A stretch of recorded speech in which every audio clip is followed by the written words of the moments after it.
विजय मिळवण्याच्या अगोदर तुम्ही स्वतःला विजेता म्हणून घोषित केलं पाहिजे किंवा विजेता म्हणून स्वतःला पाहिलं पाहिजे। नमस्ते, मी सचिन गुळिक तुम्हा सर्वांचं हिस्ट्री बाय सचिन गुळिक या यूट्यूब चॅनलमध्ये स्वागत करतोय। आज 18 फेब्रुवारी आहे। तुम्ही हा व्हिडिओ 18 फेब्रुवारीच्या नंतर सुद्धा पाहताय। तर 18 फेब्रुवारी ही लोकहितवादी यांची जयंती आहे। लोकहितवादी अर्थातच आपण ज्यांना गोपाळ हरी देशमुख या नावाने इतिहासामध्ये ओळखतो उर्फ लोकहितवादी, तर यांची जयंती आहे आणि जयंतीच्या निमित्ताने आपण जी जयंती विशेष आणि महाराष्ट्रातील किंवा भारतातील सर्वात अतिमहत्त्वाच्या व्यक्तींचा जयंतीच्या निमित्ताने आपण जो माहिती देऊन परीक्षाभिमुख माहिती देऊन जो गौरव करतोय, तर त्या व्हिडिओच्या या श्रेणीमध्ये तुम्हा सर्वांचं परत एकदा स्वागत करतोय। व्हिडिओ शेवटपर्यंत बघा। परीक्षेला आलेले प्रश्न आणि येणारे प्रश्न कसे असू शकतात हे व्हिडिओच्या माध्यमातून जयंती विशेष या लेक्चरच्या सिरीजमध्ये तुमच्यापर्यंत ही माहिती पोहोचवली जाते। एक कमी कालावधीमध्ये खूप काही माहिती तुमच्यापर्यंत पोहोचवण्याचा माझा एक प्रामाणिक प्रयत्न असतो आणि तुम्ही अधिकारी झालात। कालच मला एक मेसेज आला होता की ज्या मेसेजमध्ये 92 मार्क्स PSIच्या ग्राउंडला भेटले, खाली PSI फिक्स असं लिहिलं होतं, म्हणजेच कमीत कमी आपले नंबर ज्या ज्या शिक्षकांनी ज्या ज्या नातेवाईकांनी ज्यांनी सेव्ह केलेले आहेत, तर त्या लोकांना तुम्ही तुमचे नंबर एडिट करण्याची संधी देताय। याच्यासारखा दुसरा आनंद कोणताच नसतो। म्हणजे उदाहरणार्थ तुमचं नाव काय ABCD असू शकतं, तर तुम्ही एडिट करण्याची त्यांना संधी देताय, तर ही आपल्यासाठी खूप मोठी अचीवमेंट असते। म्हणून विजेता होण्याच्या अगोदर आपण स्वतःकडे विजेता म्हणून पाहिलं पाहिजे आणि जर तसं पाहत नसाल तर पाहण्याचा प्रयत्न करा, नसेल तर मग आपणच आपल्याबद्दल अविश्वास दाखवतोय अशा प्रकारचं एक उदाहरण होऊ शकतं। पुन्हा एकदा तुम्हा सर्वांचं स्वागत आहे। या आपल्या व्हिडिओच्या माध्यमातून तुमच्यापर्यंत पोहोचवतोय महाराष्ट्रातील थोर समाजसुधारक, थोर पत्रकार आणि त्याचबरोबर समता बंधुता याच्यासाठी आपल्या लेखणीच्या माध्यमातून शतपत्रे प्रसिद्ध करणारे लोकहितवादी उर्फ गोपाळ हरी देशमुख यांना, ठीक आहे, त्यांच्या जयंतीच्या निमित्ताने आपण हा त्यांच्यावरती व्हिडिओ बनवतोय। गोपाळ हरी देशमुख अर्थातच लोकहितवादी यांना प्राथमिक माहितीमध्ये आपण त्यांची बघतोय की 18 फेब्रुवारी 1823 मध्ये त्यांचा जन्म झाला होता। अर्थातच जन्मस्थळ हे पुणेच असणार आहे, बरोबर, परंतु त्यांचं मूळ आडनाव हे सिद्धे होतं। मग देशमुख कसं झालेलं होतं, तर देशमुखाचा इतिहास आपल्याला पुढच्या भागामध्ये बघायचा आहे, परंतु मूळ आडनाव हे सिद्धे होतं। यावरती आयोगाचा तुमचा प्रश्न विचारला जाऊ शकतो। त्याच्यानंतर दुसरी महत्त्वाची गोष्ट, मूळ गाव कोणतं आहे, तर रत्नागिरी जिल्ह्यामध्ये पावस आहे। म्हणून समाजसुधारकांच्या बाबतीमध्ये तुम्हाला एक कॉमन गोष्ट समजली असेल की जेवढे काही समाजसुधारक झालेले आहेत तर त्यापैकी बऱ्यापैकी ऑलमोस्ट समाजसुधारकांचा जन्म हा कोकणामध्ये झालेला आहे, बरोबर का। सर्वात महत्त्वाची गोष्ट आहे की सर्वात जास्त संख्येने समाजसुधारकांचा जन्म कोकणामध्ये किंवा त्यांचं मूळ गाव हे कोकण असायला पाहिजे। बरं, याचा अर्थ असा नाही की विदर्भ मराठवाडा यांच्यावरती खूप सारा अन्याय होतो, खूप बरेचसे समाजसुधारक त्याही भागातून असू आहेतच, बरं का। आणि त्याच्यानंतर इथं प्राथमिक माहितीमध्ये आपल्याला जन्म प्रश्न विचारतात, जन्मस्थळ कुठे होतं, त्यांचं मूळ आडनाव कोणतं आहे आणि त्यांचं मूळ गाव कोणतं आहे, तर हे लोकहितवादी यांच्याबद्दलची एक प्राथमिक माहिती झाली। परीक्षेला यापैकी काहीही प्रश्न विचारला जाऊ शकतो, म्हणून आयोगावरती कधी विश्वास आपण ठेवायचा आहे का, तर या माहितीच्या आधारावरती प्रश्न येऊ शकतो, यावरती मात्र आपला विश्वास असायलाच पाहिजे। आता थोडक्यात महत्त्वाचं काय काय असू शकतं, या व्हिडिओची लेंथ न वाढवता मी थोडक्यामध्ये आणि कमी शब्दामध्ये तुमच्यापर्यंत डाटा जास्त पोहोचवण्याचा प्रयत्न करतोय, जो परीक्षेसाठी 100% विचारला जाऊ शकतो। तर हरिपंत देशमुख म्हणजेच त्यांचं मूळ नाव सिद्धे होतं। तर हरिपंत सिद्धे जे आहेत तर हे पेशव्यांचे सेनापती होते बापू गोखले। तेव्हा सगळ्यांना बापू गोखले यांचा एक अतिशय महत्त्वपूर्ण इतिहास हा तुमच्यापर्यंत माहित आहे किंवा तुम्ही परिचित आहातच। तर बापू गोखले यांचे फडणीस होते। फडणीसमध्ये वेगवेगळा कार्यभार सांभाळणारे किंवा वेगवेगळा कार्यभार आपल्या पद्धतीने वेगवेगळ्या जबाबदाऱ्या सांभाळणारे अति महत्त्वाचे व्यक्ती होते। तर हरिपंत देशमुख हे बापू गोखले यांचे फडणीस होते। आता त्यांना गोखले यांच्याकडून 3 गावांची देशमुखी मिळालेली होती। लक्षात ठेवा, ही देशमुखी जेव्हा मिळाली म्हणून त्यांचं नाव हे देशमुख असं पडलेलं होतं। मूळ नाव सिद्धे हे मी तुम्हाला ऑलरेडी सांगितलं होतं। पेशवाईचा अंत झाला, अंताची तारीख तुम्ही सगळेजण परिचित आहातच, किंवा 1 जानेवारी माहीत जर नसेल तर ती पण लक्षात ठेवा, 1 जानेवारी 1818 त्यावेळी बॉम्बे प्रांताचे किंवा त्याच्यानंतर सर्वात महत्त्वाचं बॉम्बे प्रांत म्हणजेच त्यामध्ये असणारा पुणे हा इलाका आहे, या पुण्याची घडी घालण्याचं आणि बॉम्बे प्रांतामध्ये व्यवस्थितरित्या प्रशासन करण्याची जबाबदारी हे माउंट स्टुअर्ट एल्फिन्स्टन यांच्यावरती आलेली होती। त्यांनी शिक्षण असेल, नाना शंकरशेठ असतील, त्याचबरोबर अनेक व्यक्तींबरोबर सामाजिक, शैक्षणिक, आर्थिक, राजकीय बाबतीमध्ये खूप मोठा परिवर्तनाची सुरुवात केलेली होती माउंट स्टुअर्ट एल्फिन्स्टन यांनी, आणि म्हणूनच त्यांच्या नावाने आज कॉलेज पण आहेत आणि वेगवेगळ्या शिक्षण संस्था पण स्थापन आहेत. माउंट स्टुअर्ट एल्फिन्स्टन हे माउंट स्टुअर्ट एल्फिन्स्टन यांना ब्रिटिश सरकारने 3 वेळा भारताचा गव्हर्नर होण्याची ऑफर दिली होती, परंतु स्वतः नाकारलेली होती. यांनीच महाराष्ट्रामध्ये रयतवारी पद्धत लागू केलेली होती. आता पेशवाईचा अंत झाला आणि ह्या हरिपंत देशमुख यांना जी जहागिरी दिलेली होती किंवा 3 गावांची देशमुखी दिली होती, तर 3 गावांची देशमुखी दिलेली असताना इथं राज्य कोणाचं चालू झालं तर ब्रिटिशांचं सुरू झालं. माउंट स्टुअर्ट एल्फिन्स्टन यांचं राज्य सुरू झालेलं असतानाच इथं गंमत काय झाली तर ते वेळेवरती माउंट स्टुअर्ट एल्फिन्स्टन यांना भेटायला गेलेले नव्हते. म्हणून रागाने या एल्फिन्स्टन यांनी त्यांची दिलेली जहागिरी म्हणजे 3 गावांची देशमुखी काढून घेण्यात आली. अर्थातच त्या देशमुखीमुळेच यांना देशमुख हे नाव पडलेलं होतं. म्हणजेच आपण शिकतो गोपाळ हरी देशमुख यांना 1844 मध्ये दक्षिणेतील सरदारांच्या दक्षिणेतील जे सरदार आहेत तर त्यांच्यासाठी एक एजंट कचेरी होती. या ब्रिटिश गव्हर्नमेंटच्या सरकारी खात्यामध्ये ट्रान्सलेटर म्हणून त्यांची नेमणूक करण्यात आलेली होती. वर्ष आहे 1844. 1848 मध्ये त्यांनी भाऊ महाजन जे आहेत तर यांनी एक वर्तमानपत्र सुरू केलं होतं प्रभाकर नावाचं. आणि हे प्रभाकरचा प्रकार कोणता होता तर साप्ताहिक. प्रकारामध्ये दैनिक येतं, साप्ताहिक येतं, द्विसाप्ताहिक येतात, त्याच्यानंतर पाक्षिक येतात, मासिक येतात, सहामाही येतात आणि वार्षिक येतात.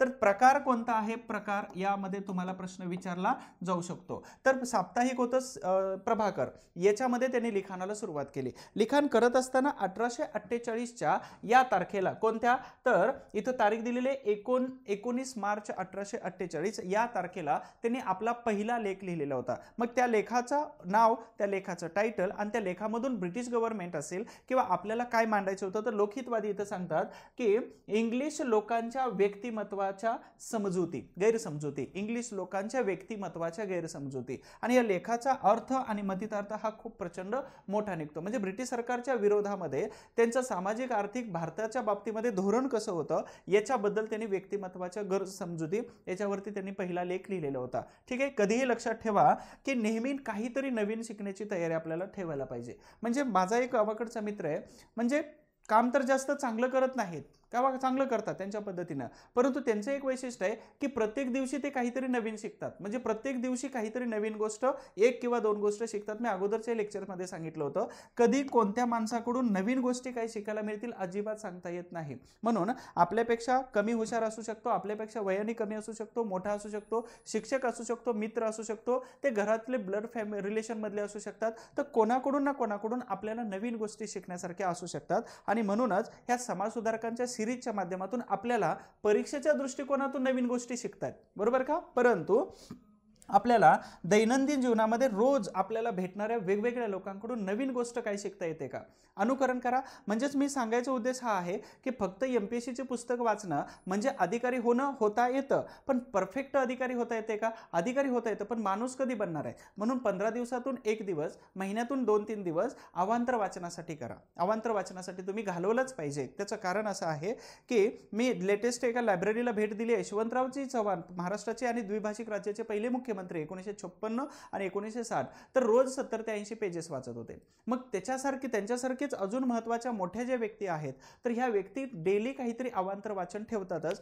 तसंच MPSC फील्डमध्ये MPSCचे पुस्तक फक्त वाचणं म्हणजे आपण अधिकारी होण्यापर्यंतचा प्रवास खूप चांगला होऊ शकतो, पण माणूस बनवण्याचा आणि माणसात येण्याचा प्रवास कोण दाखवतं तर अवांतर वाचनाची पुस्तकं थोड्या प्रमाणामध्ये वाचण्याचा प्रयत्न करा. म्हणजेच तुम्हाला इतर नॉलेज पण असायला पाहिजे. बरं, याचा उपयोग तुम्हाला ऑब्जेक्टिव्ह टाईप असेल, डिस्क्रिप्टिव्ह मध्ये 100% प्रश्न येणार आहे, त्याच्यावरती तुम्हाला मदत होणार आहे.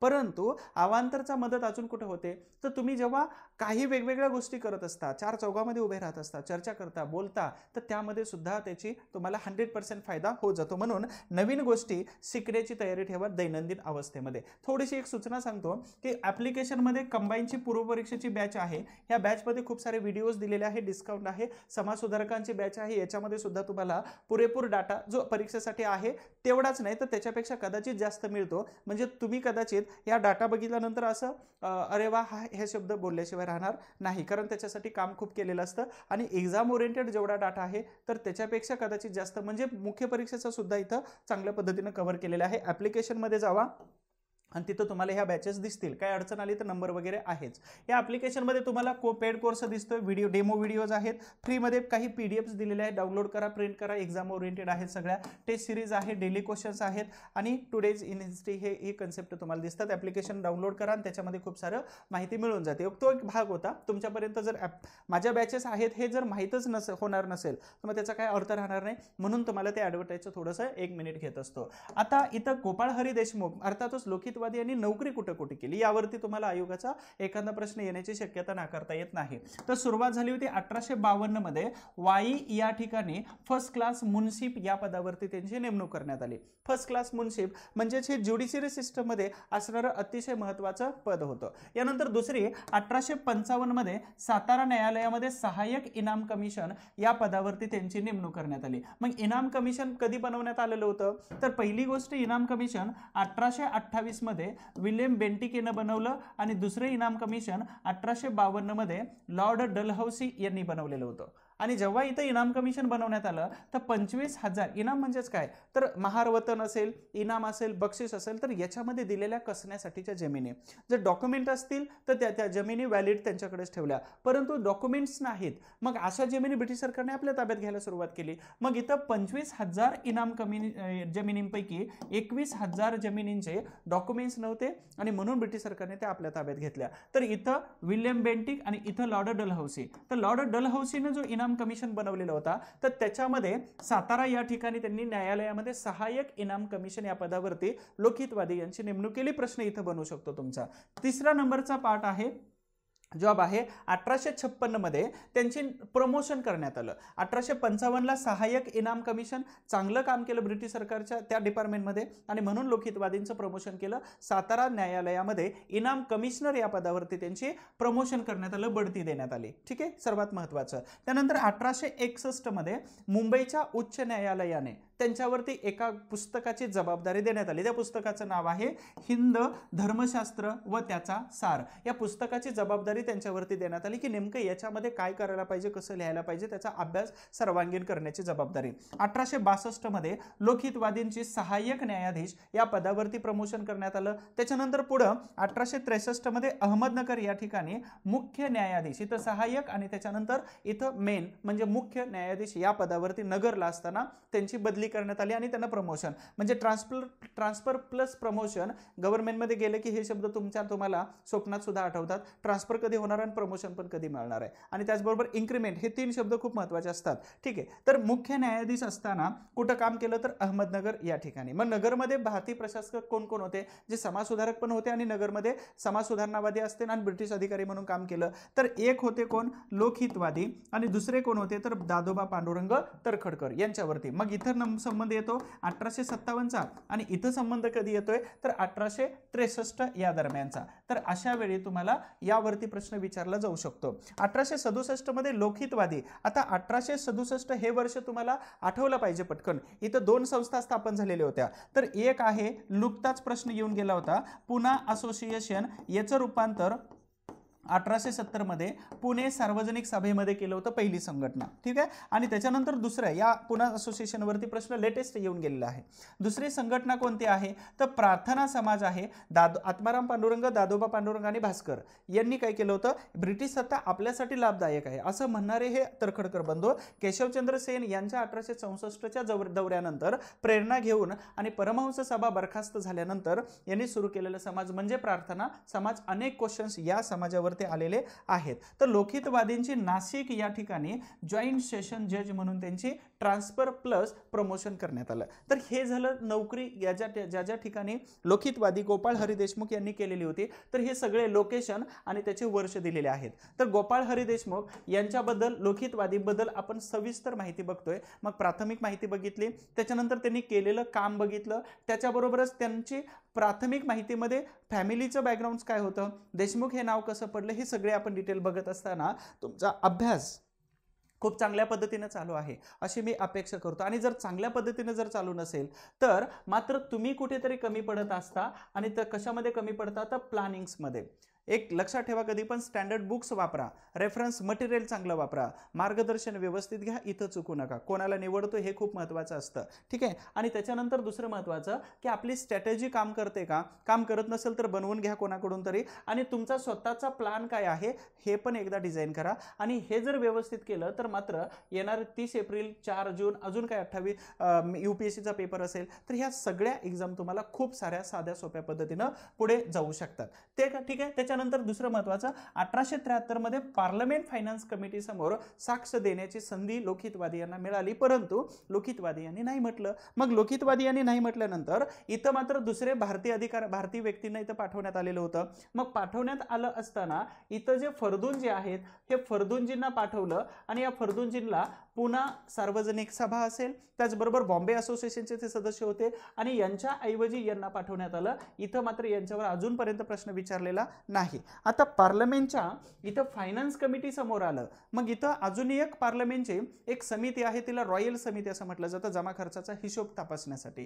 तर ही समिती कोणती येते, त्याला वेल्बी कमिशन या नावाने ओळखलं जातं. ऍक्च्युली त्याचं नाव होतं ओरिजिनल रॉयल कमिशन. ठीक आहे, रॉयल कमिशन, परंतु अध्यक्ष वेल्बी असल्यामुळं लॉर्ड वेल्बी, तर वेल्बी. मग इथं गोपाळकृष्ण गोखले, मी ऑलरेडी IMP फॅक्टच्या लेक्चरमध्ये बघितलेलं होतं. हे IMP फॅक्टचे लेक्चर जे आहेत हे पार्ट 1 बघा, इथं लिंक तुम्हाला डिस्क्रिप्शनमध्ये दिलेली आहे, आणि पार्ट 2 ची सुद्धा लिंक इथंच मी दिलेली आहे, तर त्याच्यावरती क्लिक करून तुम्ही लेक्चर बघा. 100% फायदा घेण्याचा प्रयत्न करा. ठीक आहे, हे झालं महत्त्वाचं. यानंतर 1874 मध्ये मुंबई विद्यापीठाने, ज्याची स्थापना ही जुलै महिन्याच्या 1857 मध्ये झालेली होती. तर जुलै महिन्याच्या 1857 मध्ये 3 विद्यापीठाची स्थापना झाली होती. त्यामध्ये जगन्नाथ शंकर शेठ यांचा सर्वात महत्त्वाचा रोल होता, भाऊदाजी लाड यांचा रोल होता. मुंबईमध्ये सुद्धा विद्यापीठ स्थापन झालं पाहिजे, आणि 1857च्या या विद्यापीठाचे फेलो म्हणून 1874 साली इथं लोकहितवादी यांची निवड झालेली होती. त्यानंतर 1877ला ब्रिटिश सरकारतर्फे त्यांना राव बहादूर, अर्थातच राव बहादूर, आणि दुसरी एक महत्त्वाचं जस्टिस ऑफ पीस या 2 पदव्याने त्यांचा गौरव करण्यात आला. आता 1877 आलं. मग 1877च्या घटना आपल्याला लक्षात घेणं खूप गरजेचं आहे. तर इथं दुष्काळ खूप मोठा पडलेला होता. त्यानंतर हा कार्यकाळ लिटनचा आपल्याला माहीतच आहे. त्यानंतर इथं सर्वात महत्त्वाची घटना आहे, दिल्ली दरबार भरवण्यात आला होता. लिटनने लाखो रुपये खर्च केलेले होते. दुसरी महत्त्वाची गोष्ट, 1877ला सत्यशोधक समाजाचं दीनबंधू नावाचं वर्तमानपत्र इथं कृष्णराव भालेकरांनी 1 जानेवारीला सुरू केलेलं होतं. तर ह्या सगळ्या अति महत्त्वाच्या घटना 1877च्या साली घडलेल्या होत्या. ठीक आहे. याच्यामध्ये अजून काही सब टॉपिक आहेत, यावरती आयोगाने वेळोवेळी प्रश्न विचारलेले आहेत. तर 77 मध्ये ज्यांना राव बहादूर आणि जस्टिस ऑफ पीस या दोन्ही पदव्यांनी त्यांचा गौरव केला.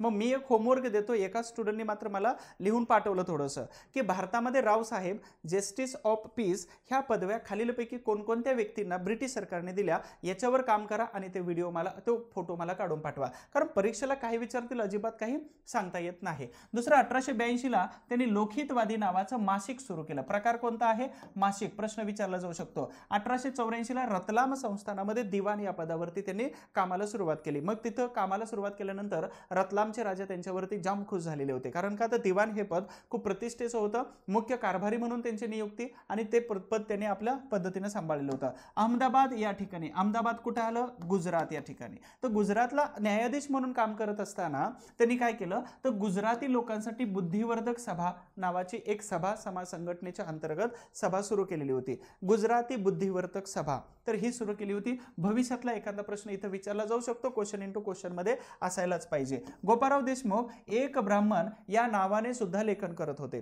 तर कोणत्या नावाने लेखन करत होते, लोकहितवादी आणि एक ब्राह्मण, ही दोन्हीच्या दोन्ही नावं आली. मग या दोन्ही नावावरती आयोग प्रश्न विचारतं. त्यानंतर हितेच्छू ह्या साप्ताहिक स्थापन केलं त्यांनी. हे साप्ताहिक इंग्रजी आणि गुजराती या दोन्ही भाषेमध्ये प्रकाशित होतं.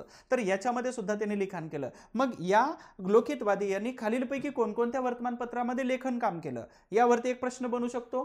ठीक आहे, कोणकोणत्या वर्तमानपत्रामध्ये लेखन केलं, कोणत्या नावाने लेखन केलं, दुसरा प्रश्न बनू शकतो. तर अशा पद्धतीचं ते लोकहितवादी हे खालीलपैकी कोणत्या सभा, समाज आणि संघटनेबरोबर कनेक्टेड होते, यावरती एक प्रश्न बनू शकतो. तर 1875 मध्ये ब्लावाटस्की आणि ऑलकॉट यांनी ख्रिश्चन धर्माला सेकंडरीवरती ठेवून करून भारतामध्ये थिओसॉफिकल सोसायटी अर्थात आणलेली होती आणि त्या थिओसॉफिकल सोसायटी आणि प्रार्थना समाज ज्याच्यावरती आपण अगोदर बोललो, तर यावरती त्यांनी काय केलं, या संघटनांशी त्यांचा संबंध होता. इथं तुमचा प्रश्न भविष्यातील एखादा आयोगाकडून येण्याची शक्यता आहे. भारतासाठी स्वतंत्र पार्लमेंटची मागणी असावी, पार्लमेंटची सोय असावी किंवा मागणी कोणी जर पहिल्यांदा केली असेल तर ती केली होती लोकहितवादी यांनी. इथं आयोगाचा प्रश्न आलेला आहे. भविष्यात अजून प्रश्न येण्याची शक्यता नाकारता येत नाही. लोकहितवादी यांनी लक्ष्मी विलायतेला चालली. बघा 2022चा क्वेश्चन पेपर जर कंबाईनचा काढला तुम्ही तर अर्थशास्त्री यांचे 4 स्टेटमेंट दिलेले आहेत आणि 4 अर्थशास्त्रज्ञ दिलेले आहेत. त्याच्यामध्ये तुम्हाला हे एक वाक्य इथं येतंय की लक्ष्मी विलायतेला चालली, हे वाक्य तुम्हाला लोकहितवादी गोपाळ हरी देशमुख यांना जोडता आलं पाहिजे होतं आणि मग तिथं प्रश्नाचं उत्तर बरोबर येतं. सुधारक या न्यूज पेपरमध्ये किंवा सुधारक या वर्तमानपत्रामध्ये, सुधारक आपण बघितलंच की कधी सुरू केलेलं होतं, लोकहितवादी होतं. तर सुधारक या वर्तमानपत्रातून लोकहितवादी होतं, परंतु सुधारक ह्या वर्तमानपत्रातून त्यांनी अशा एका प्रथेवरती टीका केलेली होती की बालविवाहापेक्षा काय म्हणतात, बालविवाहापेक्षा सती ही प्रथा बरी आहे असा अग्रलेख लिहिला होता. सुधारक या आपल्या नात्याने बालविवाहापेक्षा सती ही प्रथा बरी आहे असं लिहिलं होतं. असं लिहिण्यासाठी त्यांच्या पाठीमागे खूप मोठं मतितार्थ किंवा खूप मोठं कारण हे असू शकतं, कारण एवढे मोठे समाजसुधारक अशा प्रकारचं स्टेटमेंट करतात तर त्यावेळी त्याच्या पाठीमागे खूप मोठं कारण सुद्धा असायला पाहिजे. एक ऑप्शनल आहे की MPSCचा डिसिजन काय असू शकतो, काय कोणाला काही सांगता येत नाही, परंतु आपल्याला लिखाणाची तयारी करायला पाहिजे. मग जे मुलं राज्यसेवाची तयारी करतात आणि क्लास 1च्या पोस्टची ड्रीम पोस्ट म्हणून त्याच्याकडे पाहतात, तर तुम्हाला डिस्क्रिप्टिव्हची भीती वाटू नये याच्यासाठी मी एक अंदाज किंवा याच्यासाठी एक क्ल्यू देऊन जातो. तुम्हाला काय करायचं आहे, कंबाईन करताय, राज्यसेवा पण करताय, पण याच्यामध्ये एक अशी प्रकारची आयडिया देतो की ज्याच्यामध्ये तुम्हाला कंबाईन आणि राज्यसेवा प्री असेल, मुख्य असेल आणि नवीन येणारा डिस्क्रिप्टिव्हचा पॅटर्न असेल, तर याच्यामध्ये तुम्हाला मदत झाली पाहिजे.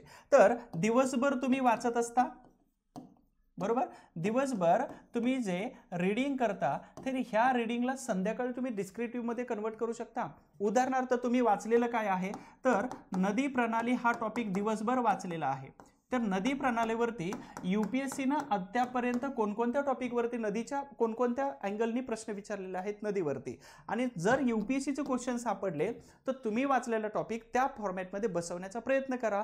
वाचून प्रयत्न करा किंवा बघून प्रयत्न करा किंवा न बघता आठवून प्रयत्न करा, म्हणजेच तुमची डिस्क्रिप्टिव्हची तयारी झाली. अर्थात ऑप्शनल हिस्ट्री ही बॅच मी नंतर घेणारच आहे, परंतु हे ऑप्शनल कसा निवडायचं यावरती मी विशेष एक लेक्चर बनवेलच. परंतु सध्या रिव्हिजन खूप महत्त्वाचं आहे आणि या रिव्हिजनसाठी तुम्हाला हा फॉर्मॅट जर यूज केला की दिवसभर वाचलेलं तुम्ही जर तुमच्या पद्धतीनं लिहिण्याचा जर प्रयत्न केला तर तुमची GS कव्हर होते, लिहिण्याची प्रॅक्टिस आतापासूनच होते. आणि अचानक आयोगाने जर निर्णय घेतला की आम्ही डिस्क्रिप्टिव्हच ठेवणार आहे, मग आपली मात्र इथं त्रिफळा उडू नये, क्लीन बोल्ड होऊ नये, याच्यासाठी हा UPSCचा पॅटर्न आतापासूनच राबवायला सुरुवात करा. भले तुमचं टार्गेट कंबाईन जरी असलं तरी, कारण सिलेबस पूर्व परीक्षेचा सेम आहे, मेन्समध्ये फक्त लिहायचं आहे आणि त्याच्यामध्ये ऑप्शनल जर कोणता राज्यसेवेला द्यायचा असेल तर हिस्ट्री निवडायचं. त्याचं कारण काय आहे, तर याच्यात काहीच बदलत नाही, जसं दिलेलं आहे तसंच. तलवार उचलली आणि मारली तर उचलली आणि मारली, फेकून मारली तुम्ही लिहू शकत नाही त्याच्यामध्ये. अर्थातच हिस्ट्री ऑप्शनल आपण चांगल्या पद्धतीने घेणार आहोत. दुसरं महत्त्वाचं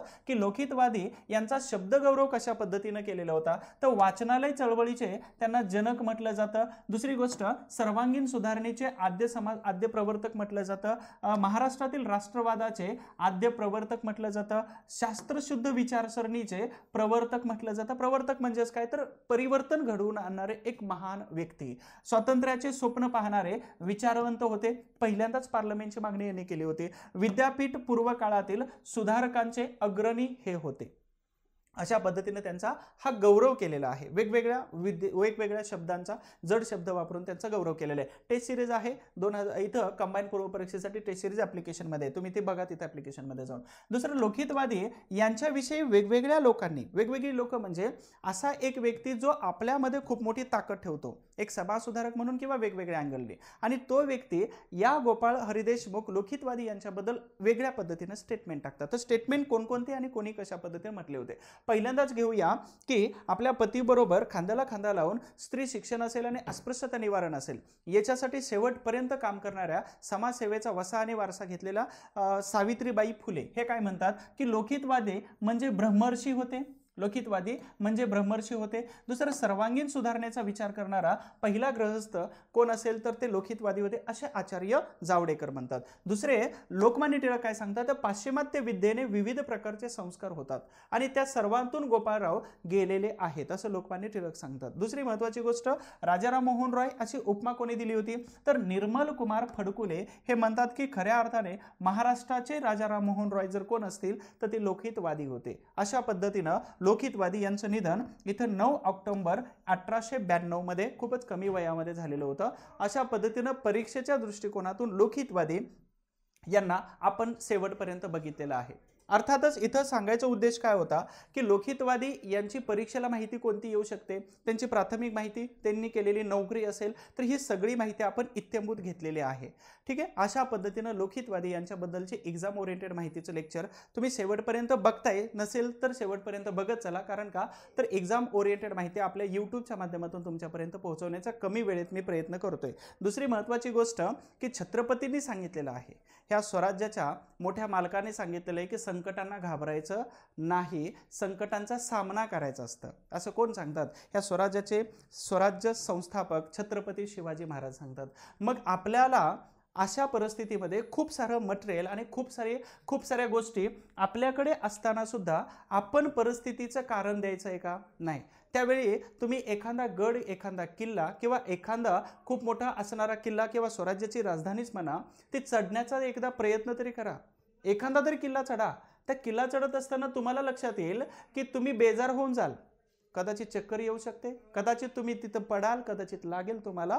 परंतु त्या किल्ल्यावरून जात असताना तुम्हाला जो संघर्ष करावा लागला तर त्यावेळी ना लाईट होती, ना पकडण्यासाठी तिथं बॅरिकेड्स काही वेगवेगळे खांब लावलेले असतील. तर अशा परिस्थितीमध्ये एवढा मोठा साम्राज्य उभा करणं म्हणजे किती मोठं चॅलेंज होतं.